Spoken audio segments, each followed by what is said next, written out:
Sabay-sabay nating subaybayan ng nakalipas na linggo na punong-puno ng kabutihan, handog ng Cavite Police Provincial Office. Sama-sama natin tutukan ng kanilang natatanging good deeds at amazing features mula ika-13 hanggang ika-18 ng Mayo taong kasalukuyan. Sa pagpapakita ng pagpapahalaga at pagmamahal sa ating kapaligiran, nito lamang ika-16 ng Mayo taong kasalukuyan, isang clean-up drive ang isinagawa ng Tanza Municipal Police Station katuwang ang KKDAD at Women Sector Advocacy Support Group na ginanap sa lansangan ng Barangay Amaya, Tanza, Cavite. Ang aktibidad na ito ay naglalayong mapanatili ang kalusugan at kagandahan ng ating kapaligiran.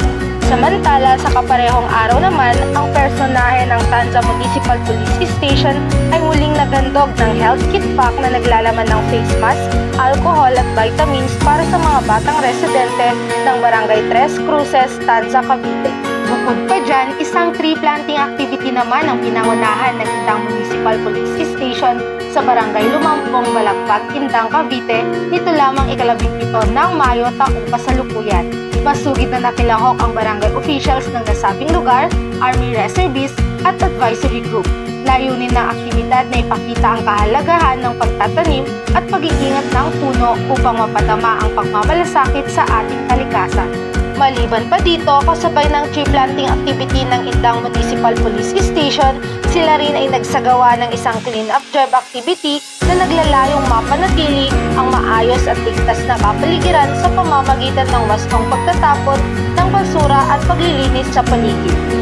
At nasaksihan nga natin ang iba't iba at katangi-tanging good deeds at amazing features handog ng mababait at magigiting nating kapulisan ng Cavite Police Provincial Office. Sa pamumuno ng masigasig at putihing Provincial Director, Police Colonel Eleuterio M. Ricardo Jr.